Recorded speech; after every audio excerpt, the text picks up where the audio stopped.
I'm with Paul Picton from Maverick Chocolate, based out in Cincinnati. That's in the state of Ohio, correct?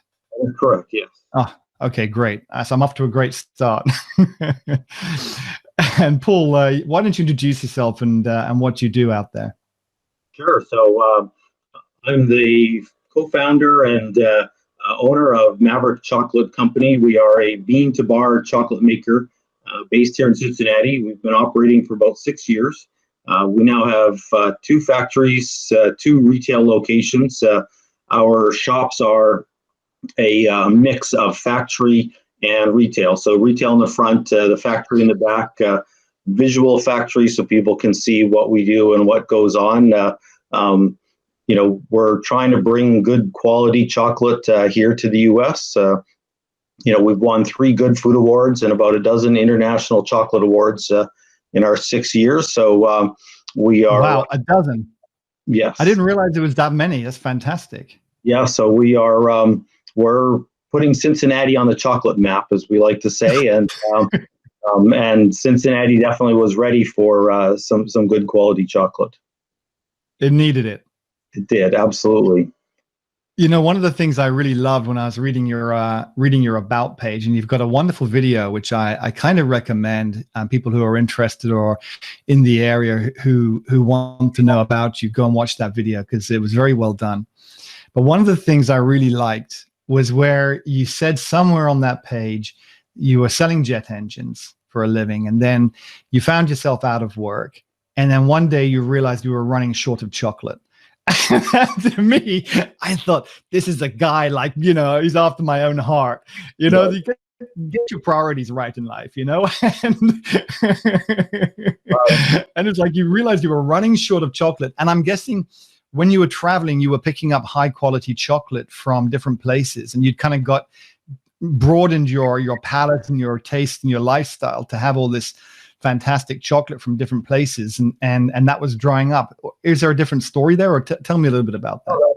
That's very much so. So I was working for a division of Mercedes-Benz. So I was in Germany and France about every 2 weeks, and so I would pick up chocolate. My wife likes chocolate, and I traveled so much that I always try to bring her a gift home of some kind, and jewelry would be sort of expensive, and but she likes chocolate, so it became a thing after 10 years of traveling that every place that I would go, I would seek out a local chocolatier or chocolate place and bring home half a suitcase worth of chocolate. And so I wouldn't necessarily say that we were connoisseurs. We're still more consumers, but definitely the chocolate that we were getting out of Europe was vastly superior to most of what I could find here in the U.S. And so that was the real big kicker for us was, well, where am I going to get this chocolate now? We have a few international, stores, but, they're selling, Cadbury from the UK or Ritter Sport from Germany, which is not, high quality. It's just from a different country. So it was really hard to find. And so as an engineer, I have that real strong DIY ethic. I can figure this out. Solve the problem, right?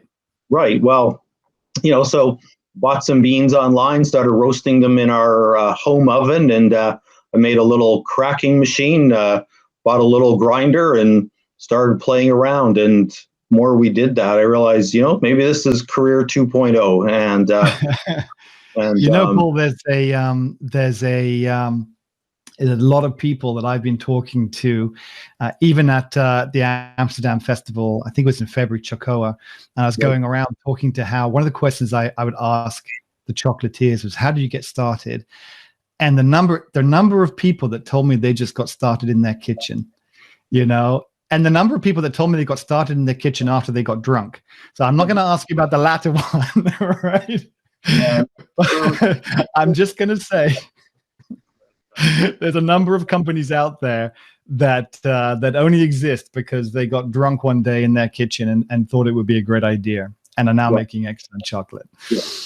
I think the parallel to that is the garage in the tech world. So, there's people who are tinkerers who like to make things, and whatever we sort of set our minds to, then we're like, all right, let's figure this out.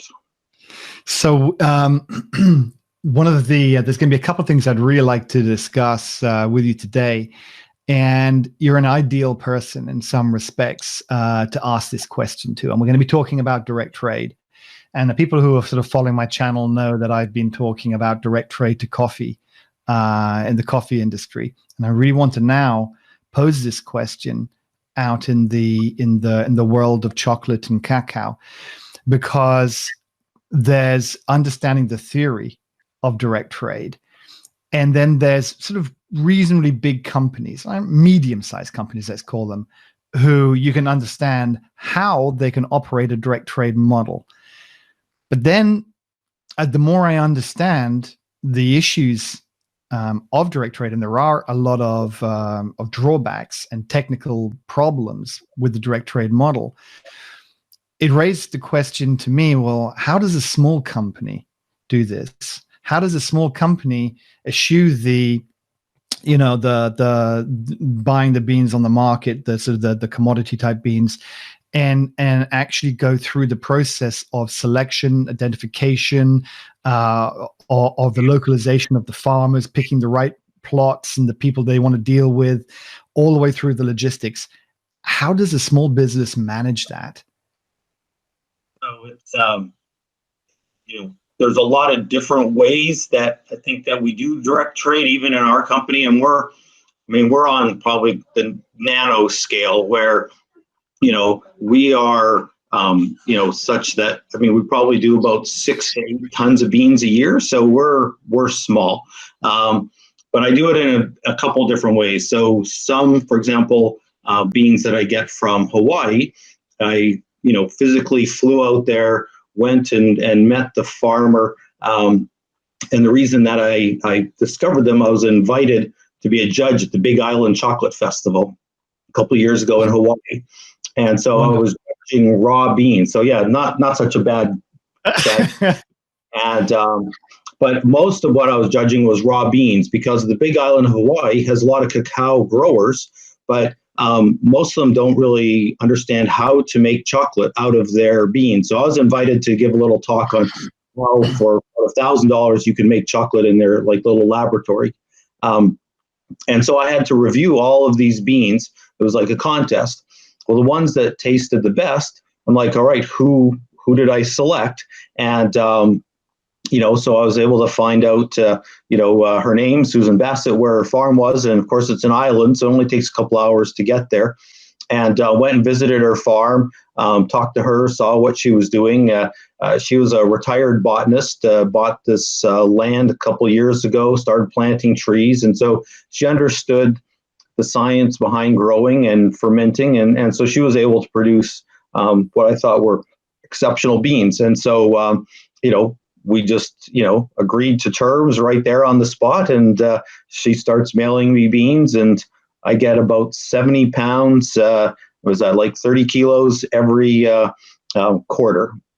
So not a whole lot, but those beans are, I think, exceptional. We won the 2018 Good Food Awards with those beans. And so, that was probably the simplest type of transaction where, you find a farmer, we're both in the US. So, logistics were relatively simple. One other case of where we buy beans, direct trade, comes out of Tanzania with the Cocoa Kamili co-op. And the guy who runs that, I think he actually might be based in the UK, but I met him through Facebook. And so we were chatting and whatnot. I got some samples of beans from him. And what he does is he exports the beans to a broker here in the US, and then they deal with all the logistics, because the import-export is not something for amateurs to deal with. It's absolutely not. You're absolutely right. Just the it's hiding to nothing. And frankly, if you, I would strongly recommend, and I've done import and export, and I would strongly recommend anybody who is in this business looking at the direct trade model to, if they don't have the same opportunity perhaps that you did to judge a chocolate contest, then then the goal and the objective perhaps for them to have is to find a person on a local person on site, whether that be the farmer. That's fantastic. Then that's the true purest form of direct trade. You're talking to that farmer.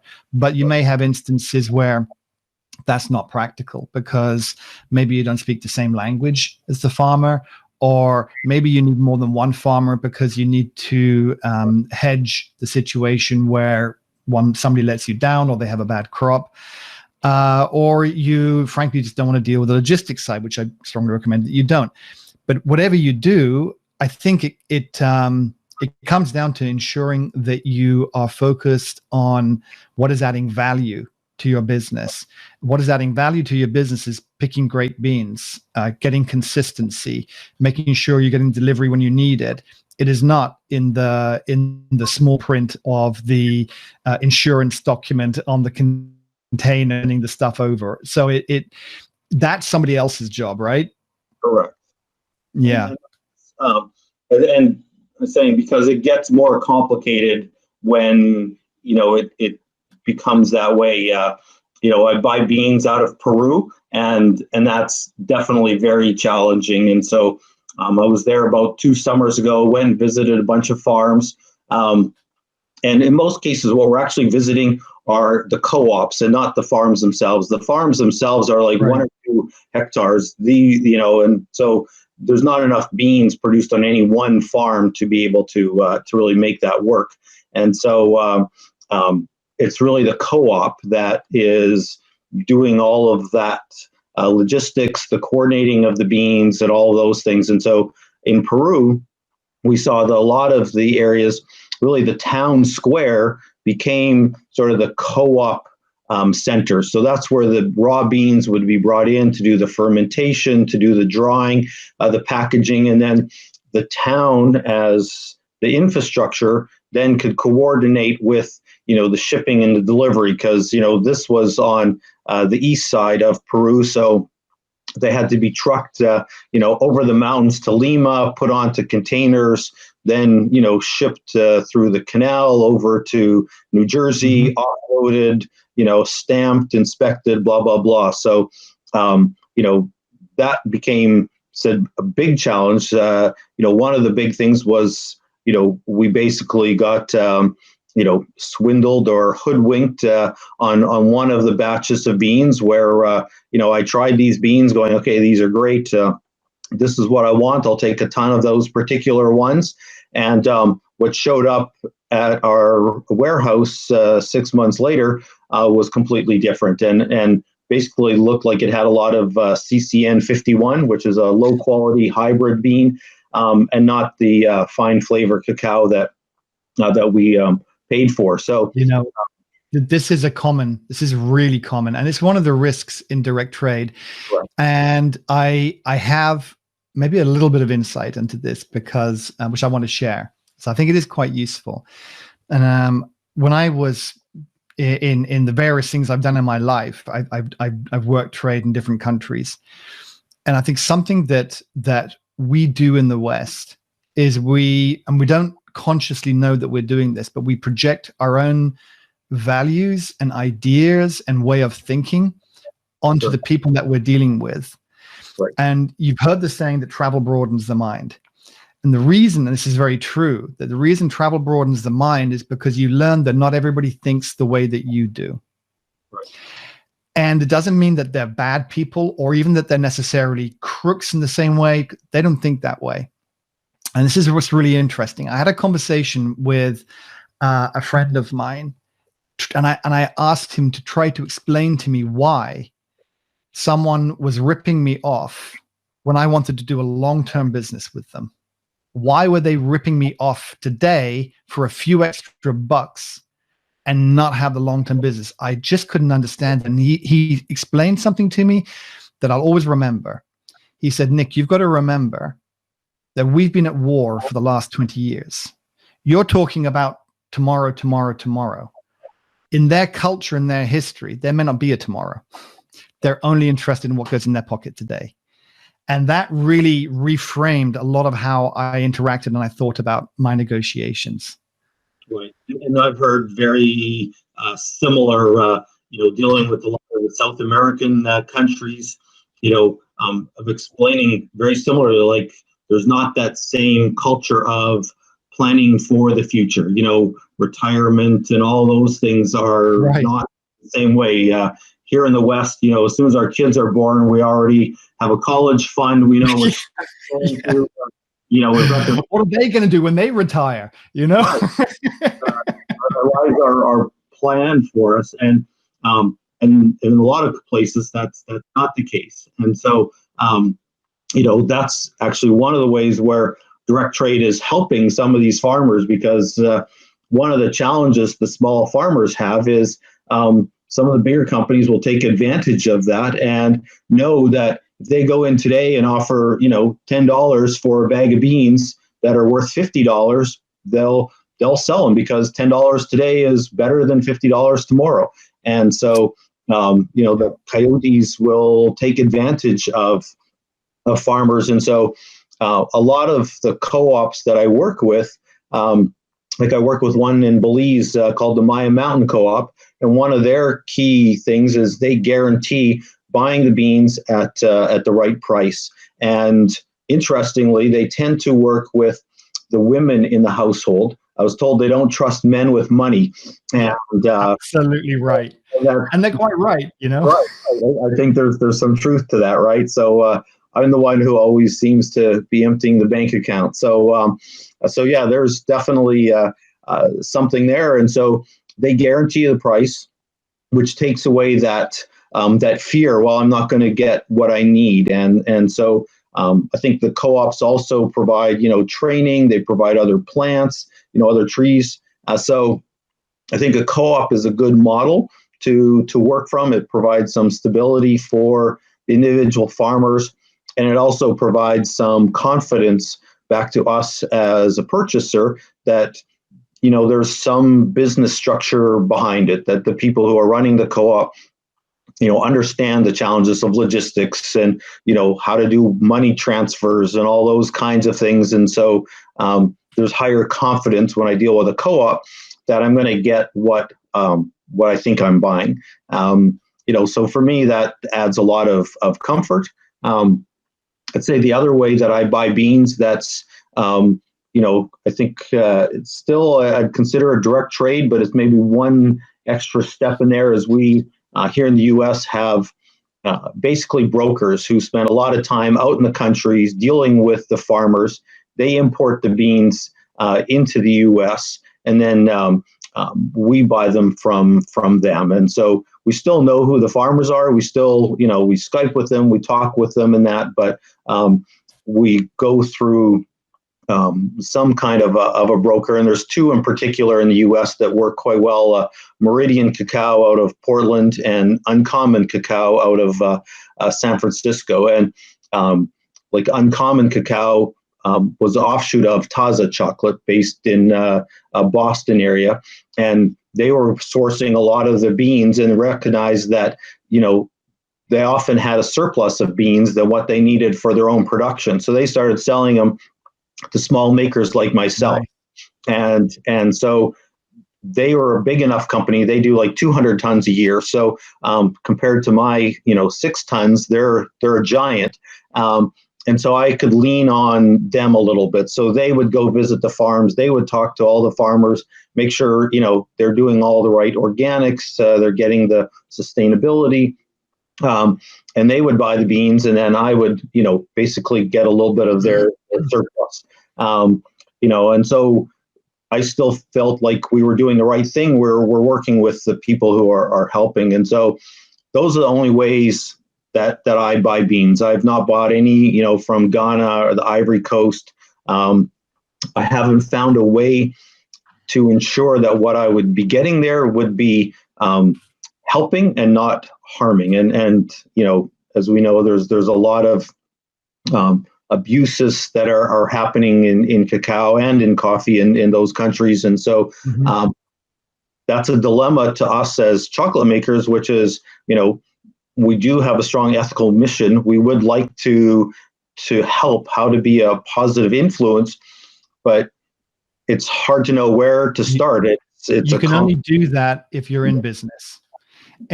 And so this is, I think you need to have a pragmatic point of view, and whether you agree or not, I'm sure she's well out of favor, but I read when I was a teenager, I read all of Ayn Rand's philosophy books. And she wrote a very interesting book. I'm trying to remember the name of it. It's called, she wrote a lot of novels, of fictional books, which sort of espoused her philosophy, but she also wrote one called The Virtue of Selfishness. Okay. And I was attracted by the title because I thought, how can selfishness have a virtue? And it's an interesting new perspective. She was writing that that the altruism doesn't exist, because actually we all do things for our own benefit, even if that benefit is to feel good about ourselves. Okay. Sure. So that's quite an interesting one. And it's quite interesting to try to pick an example where that's not true. It's harder than you think. Right. But the other thing is actually in the world of business, that you realize that it's sustainability and being in it for the long game is how change happens, right? There's no point being in business, doing an amazing business for a year or 18 months and then going out, right? So you really want to be in business for the long term. And to be in business for the long term and do something the right way and be ethical, you've got to find a way to make that ethics pay you. And you shouldn't feel guilty for saying, I'm going to make that ethics profitable for me. Okay. They're not mutually opposed. So in other words, people are willing to pay for quality. Okay. People are willing to buy a Mercedes over a different car because the perceived quality. People are willing to buy a good bar of chocolate if they're educated and know the differences between good quality chocolate and less quality chocolate. They'll be willing to pay for that, but they want to feel good about themselves. They don't just want the taste of the chocolate. They want to feel good about the choice that they've made. Everyone wants to feel good about the purchasing choices they've made. So these things can be aligned, right? And so I can't help always bring things back to a business point of view, because at the end of the day, I'm a businessman, but I'm also very interested in, and my gran was a Buddhist nun, and she was a full-on, shaved the head, wore the robes, lived in a temple up in Scotland called the Samyeling Temple nun. And I loved listening to her stories and her philosophy, even though I was very little and I couldn't even remember parts of it. But carrying that through, you realize at some point in your life, and I'm going to just bring this back in a second to you and what you're doing, but at some point in your life, and you realize that that a life of some meaning is much more enjoyable than just earning some bucks, right? But you can have both. You can do both. You can earn money and do what you need to do and do something that you love and do some good in the world. And it's quite possible to bring them all together. But what amazes me, Paul, is as an engineering background, you're clearly a hustler. And I mean that in a very complimentary way. You've hustled, my friend. You have gone out there. You've done the chocolate competitions. You've turned that into a business opportunity. You've found somebody who's got an oversupply of cocoa beans, and you've done deals with them. That's a lot of the engineers that I've known, and I'm coming from I said a finance, but also an IT background. And a lot of the engineers I've known don't have that hustle in them. So so bravo to you. And where did you get that from? So I think a lot of that came from my family. So my grandmother owned a health food store in her small town, operated out of her home. My grandfather was the town blacksmith, and so constantly having to deal with customers and to make things happen. My dad owned his own business, coin-operated machines, pool tables, things like that. And so you have a long in the blood family of those kinds of things. what makes it a little different is I actually have a degree in accounting and business that I got before my engineering degree. So I worked as an accountant, realized life as a CPA, as a public accountant, really was not for me. I'm much more of a hands-on guy. So I quit the accounting career and I went back to get an engineering degree. And it was the right decision. But because I think my first education was business, that's still always in the back of my mind. And I think that's why my engineering career was successful and why they quickly put me into sales as opposed to designing new jet engines. They're like, you know what, you need to go and you can talk the talk, because selling jet engines is a very technical discussion. And so I can deal with the engineers, but I can also deal with the CFOs, and that's how that has to work. You got to talk numbers to those people, right? You know what, you've preempted one of the questions I had was when you opened up your shop, which I think was in 2014. Correct. Yes. Okay. So I've talked to a number of people who, and I suppose some of this is incidental, but I've more on the coffee shop side. I really worried that the coffee shop culture is going to struggle in the next few years. I mean, I love going to my small coffee shops and having a really fantastic espresso and that sort of thing. And I really worry about that. So a couple of weeks ago, I built out a business plan and I put it for free on the site. And I started doing videos on explaining how you should think about doing things like cash flow forecasts and kind of basic stuff, but it's probably a little bit more in depth than most other. I certainly looked out there, and the reason I put this together is actually I couldn't find anything good out there on building a business plan, not for free. Right. So I built one specifically for coffee shops, and then I was contacted last week by a website called Papa Cacao, and he's running I think he's running an event this week talking about how to start up a chocolate business. And we talked a little about this. I'm thinking to repurpose that spreadsheet and also to do some talks on record some videos on how you should go about planning to open up a chocolate business as well. The trouble is I don't have any experience. I've run a cafe. I've opened my own cafe. Right. I've never opened a chocolate shop. So I'm obviously the main difference, or one of the big differences, will be the capital expenditure and the machines you have to buy involved in that. I suspect a lot of the other stuff will be similar. But the question I was going to have for you is when you opened up your own shop, because you were moving a salary job to suddenly being self-employed and having the expenses of running a shop, which are not inconsiderable, what kept you up at night? Did you worry about the finances involved? How much planning did you do, and what kept you up? We did a lot of planning.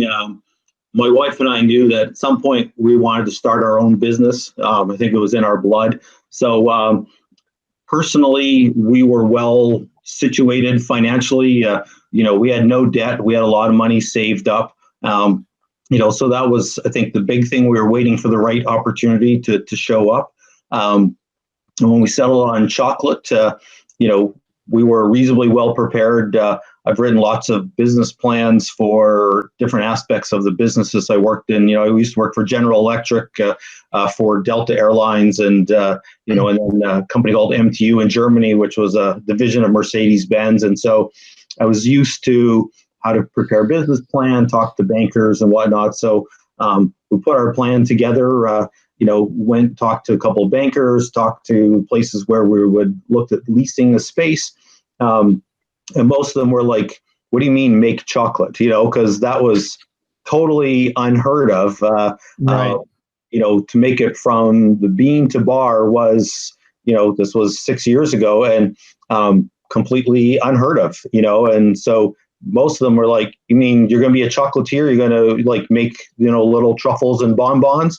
Said, no, I'm going to go down South America, buy beans, bring them back and do all the processing right here in 800 square feet. And they're like, what? How are you going to do this? And like, here's the plan. So there was a lot of skepticism. But because I put together a good plan, then that really worked. By far the biggest challenges that we had are the bureaucracies, though, from dealing with the local building permits and the plumbing union and all of the trades coming in. We just get terrible deals. I had needed 3 sinks installed, and that cost me $8,000. Oh my God. Yeah, the sinks cost $300, but it cost $8,000 to have them plumbed in, because, well, you want it done, and I still had to wait a couple months for that to happen, and that was as good a deal as I could get, because I wasn't a construction company. I didn't have the network and all those kinds of things, and so it was a real challenge. And then I don't understand, Paul. Why was it $8,000? Because it had to be. Was there a union involved? I can't reconcile that.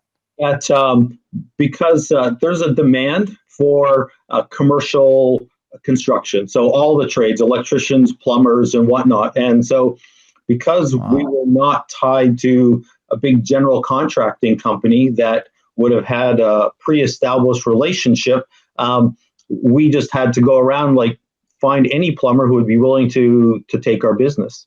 And, so I got recommendations, and I would talk to them, and they're like, no, for a job like this, we're not interested. It's too small, not worth it. And so I had to find basically someone who would like, yeah, we're going to rip you off, but that's the only way that you're going to get anybody to show up. And that story has been repeated numerous times. So I learned that was the first shop. And but I'd say the things that really kept me awake wasn't so much the finance. We were well prepared, but the uncertainty from all the bureaucracy. So was the health inspector going to come in, and would they like what we were doing or not doing? It had never been done in the state of Ohio before, so this was new. And so those were the things that are uncertain. I called the health department ahead of time and said, I would like to sit down with you and discuss my plan. Here's my equipment that I'm planning on buying, what I'm going to do. I got a letter back from them that said, it is not my job to plan your business. You submit your application along with the fee of $200, and I'll either accept it or reject it. I'm like, are you kidding me? I'm trying to work with you.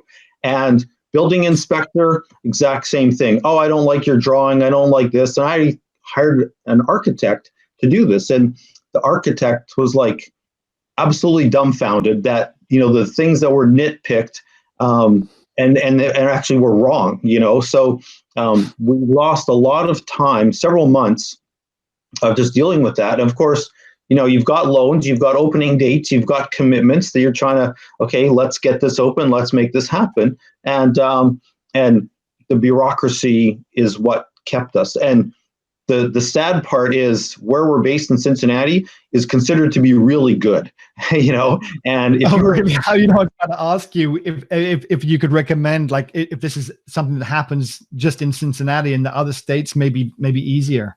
No, this is considered good. So I have colleagues like in New York City or in LA, and it is way worse. So so this was best case, but it was still terrible.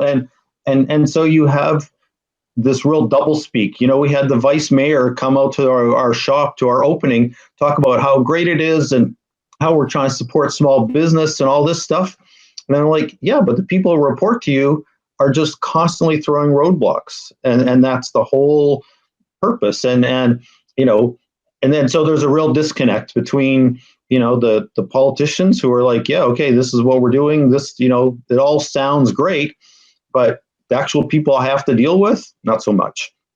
I think this is actually a very important lesson, and I think I mentioned it somewhere on that training video I referred to, but if not, I'm going to definitely mention it again, which is that whatever people tell you when you're working abroad. This is the context I was going to put it in when you're working abroad, because some people think the grass is greener on the other side, right? Yeah. Oh my God, taxes are so cheap in that country. How can I possibly fail? Everything's so cheap. Labor's so cheap. Yeah, but then you get there and you find that's the headline. Underneath, it's very different.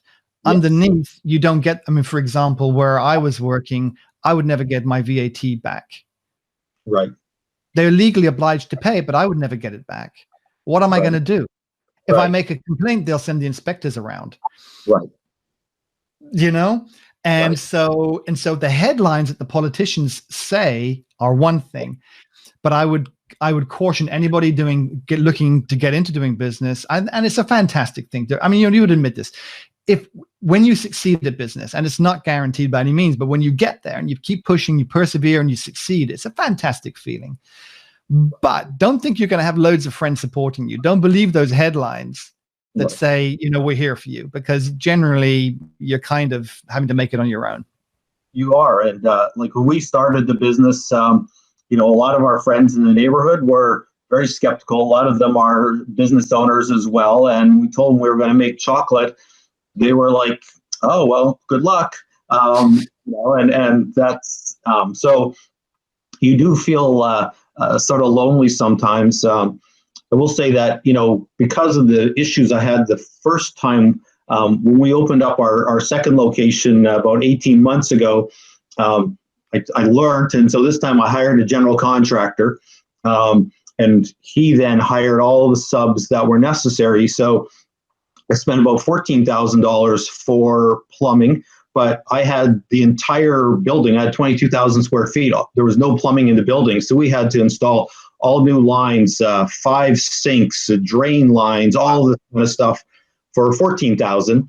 The previous place, I paid $8,000 to have 3 sinks installed. So quite a difference in the value that I got by going with a general contractor. And because he also knew all the inspectors and all those guys, it went a lot easier. Right. They would just come through and, not even look and just sign the form off and put the sticker on. So I think a lot of people think, I can sort of do this myself, or I can save some money. The general contractor, right. What am I paying him that 10% for? I can do this myself. Well, no, it's all of those. It comes around to that conversation when we started about the logistics and going and buying and focusing on your core business, right? Right. Don't try and save money on the shipping. Get someone to do it. Don't try and save money, doing your build out. Get a general contractor in, right. and focus on what you do well. Right. And that being said, there are things that I think can be done. We basically bootstrapped it. So my first roaster I built myself. I took a chicken rotisserie machine, tore it all apart, made it into a tumbling basket, because I could do that for $2,500. A full scale roaster was $25,000. So, right. So first time off, we did a lot of that when we were first starting out, because we had no idea if we were going to be successful. I didn't want to go and spend, $250,000 and not have any customers. So we looked at where can we do things, and my skill set is, is engineering and those things. So I had no problems with building a lot of our own equipment. And so, we did. But again, for the new shop, I'm like, no, I'm not building a bigger roaster. I'm going to a professional. I went to Dietrich, which is a big roaster here, makes a lot of coffee roasters, and said, hey, make me one for cacao. And did you really? Yeah. So it had to be modified because cacao is roasted a lot longer at lower temperatures. So we're doing like 280 degrees for 35 minutes, where coffee would be 425 for 12 minutes or something like that. So, and the drum spin slower. So they had to do some modifications. That being said, we still use, a lot of coffee related things. I use the Artisan software to track all our roasts and things like that. So I feel quite a kinship to the whole coffee community. We work with a lot of local roasters. We make a lot of coffee chocolate combinations. So yes, that's perfect. But like you mentioned earlier, they're really hurting those that relied on, the come in traffic, to come get their morning cappuccinos and sit there with their Wi-Fi. Because of the pandemic, they've all been shut down. And so that's been a real... They've been shut down, but a lot of the roasters are doing very well, and they're sending direct. So the industry still, funnily enough, as a whole is growing. And I think we did a report today looking at the compound annual growth rate over the next 5 years is just under 5%. So we're still seeing, as long as, of course, the plants are still there and the farmers are still there, we sort of like, they'll still work. But assuming it all that side of it, right, the industry, people don't want to do without their coffee, and they don't really want to do without their chocolate either. I think there's a question mark over whether people will be, and this is a question I wanted to pose to you as well, are people still going to be willing to pay the premium for the premium chocolate that they may have been in the past when we're going through an economic boom? Do you think that the premium end of the chocolate business is going to suffer when we go into a recession? I think so. I think we're seeing it already. In the first few weeks of the pandemic, our sales fell to about 85%. It was online was the only thing that was still going. But I could go to my neighborhood grocery store that was still open, and I could wear my face mask, but the M&M's aisle was empty. They couldn't keep them in stock enough. And I think coffee was that same thing. I talked to a lot of our local shops, even the local craft roasters were, sales were terrible, but, the Kroger, the grocery store aisles, the Folgers, the Nescafe, whatever stuff is gone. The shelves are empty. So there was some of that. People still want their comfort, but they seem willing to sacrifice quality for the quantity in uncertain times. And so, I have a very good, dedicated core of customers that keeps us going, but we're still operating at about half of what we were a year ago. And, thankfully that's about our break even, but,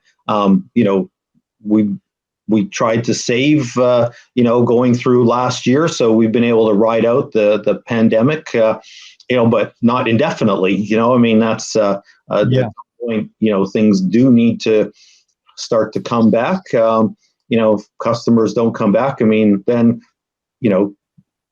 I can't just make money up. And so at some point it's, we're going to have to cut and, don't really look forward to trying to make those decisions. Those are very nasty decisions to have to make. So, one potential way, of course, is to try to do more on the digital side. And I've been doing a couple of virtual chocolate tastings. I don't know if you've tried to put one of those together at Maverick. God, we're sort of running out of time, Paul. And I got actually still so many questions I wanted to ask you. But the virtual tastings are proving to be really popular. And I'm seeing these go everywhere.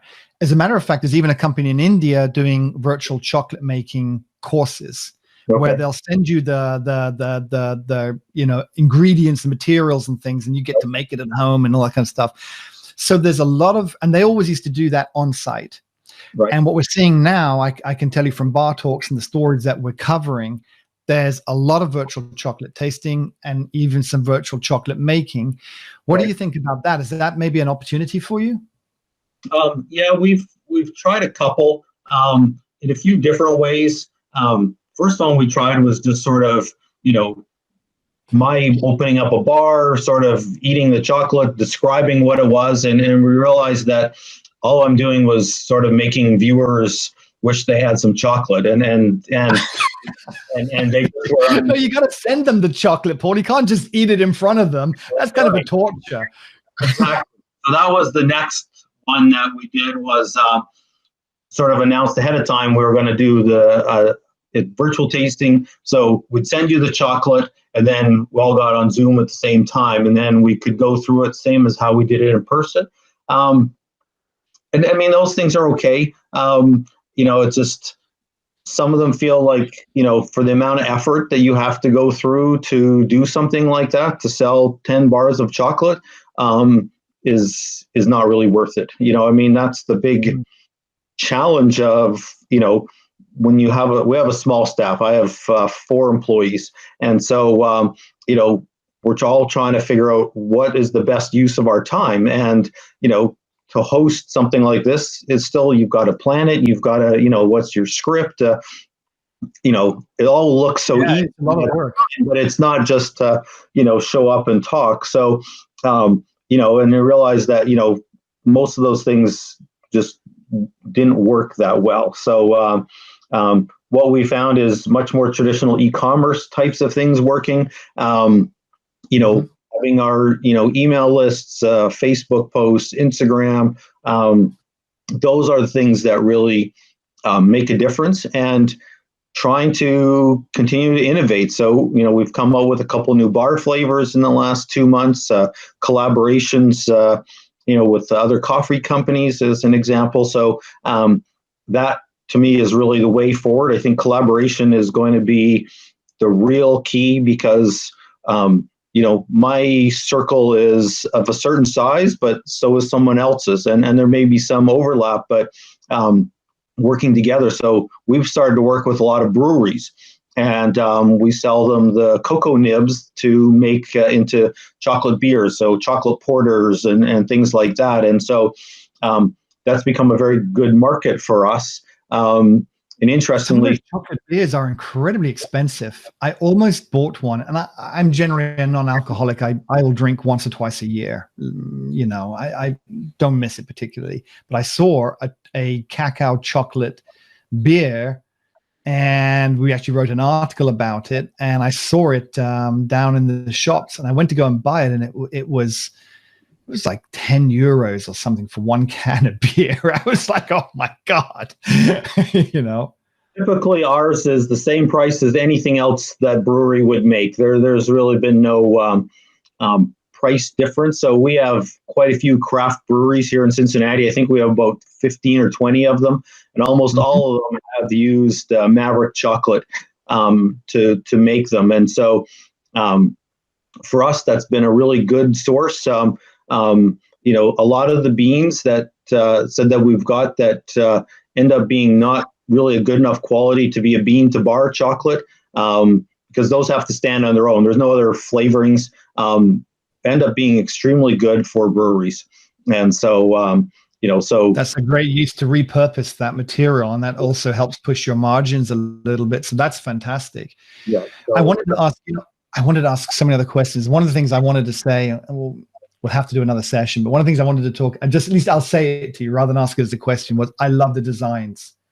I love the designs that you've come up with. I can clearly see why you've come up with those designs, knowing your history. But I really wanted to say that they were quite unique in this world from what I've seen of other chocolate bars. But I did want to ask you about the paper and that you use in the packaging. Now, is there plastic involved in it? Is it all paper? Do you hand wrap, or do you have a machine that wraps it? And what kind of paper do you use? Because I'm a bit of a paper nut.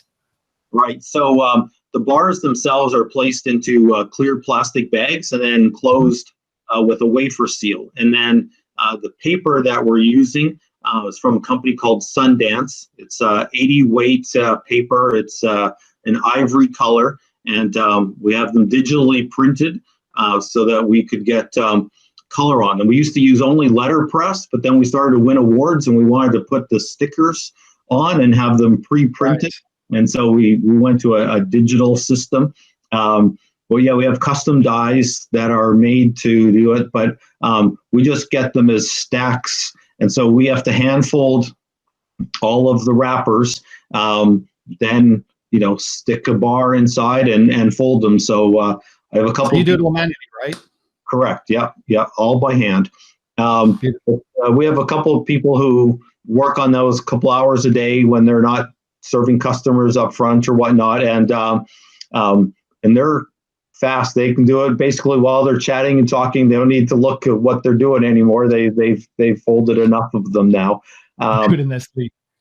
Right. So we keep thinking, well, maybe automation would be a good thing, but when to get a machine to fold like a cardboard sleeve like that is, not quite impossible, but it's, hundreds of thousands of dollars for a custom made machine like that. And that's just doesn't, the ROI just isn't there. So we haven't gone to that.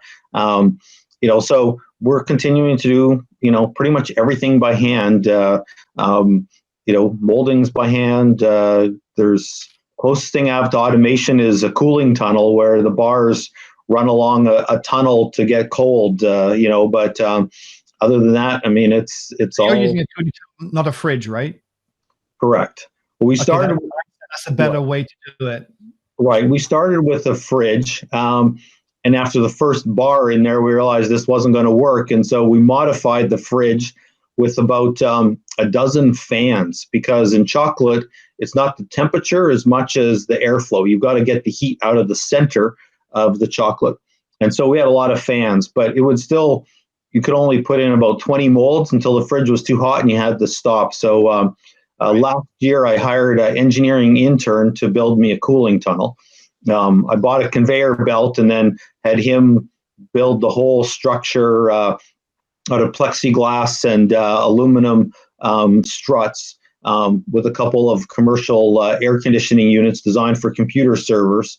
And so for about $10,000, I got a cooling tunnel that is comparable to one that'd be about $55,000. So this is one of the things I genuinely love about your story, Paul, is the can-do engineering side.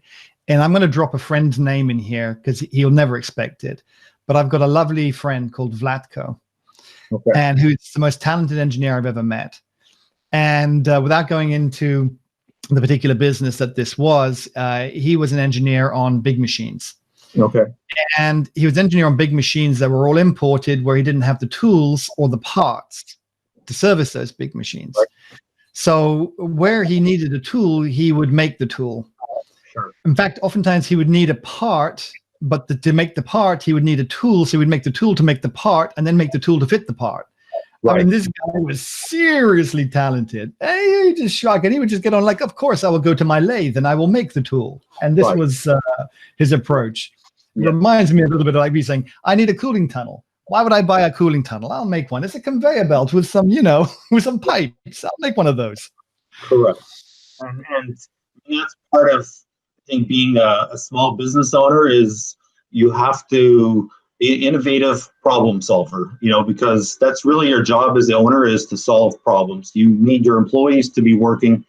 And so you have to solve their problems. That's the biggest part of my day, is just solving people's problems. They come in, hey, this isn't working, or I need this. Okay, I'll take care of that. You get back to doing what you need to do. And then my job is to make sure that everything is smooth for them.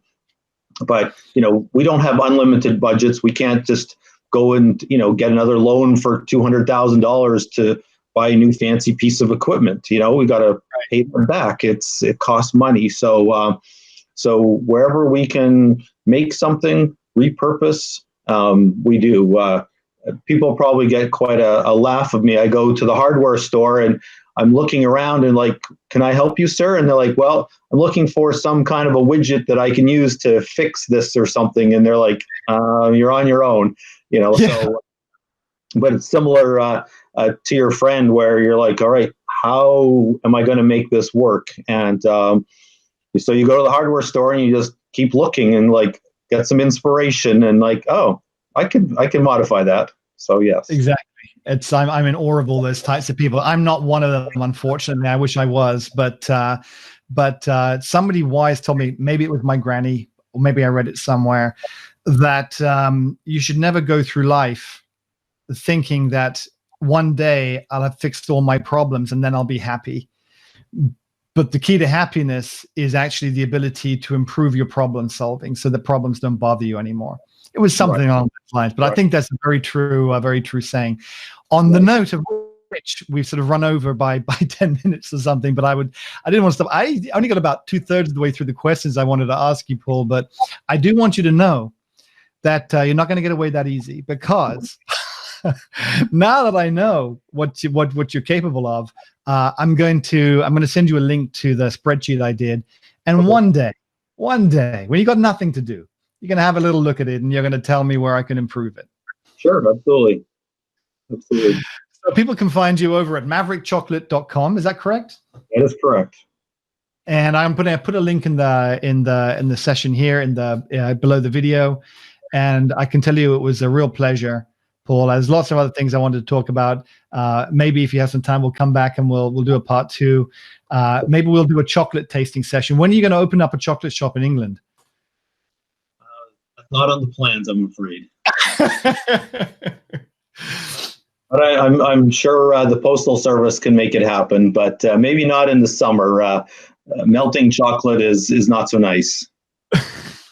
Paul, it was a real pleasure. Thank you so much for your time. Thank you, Nick.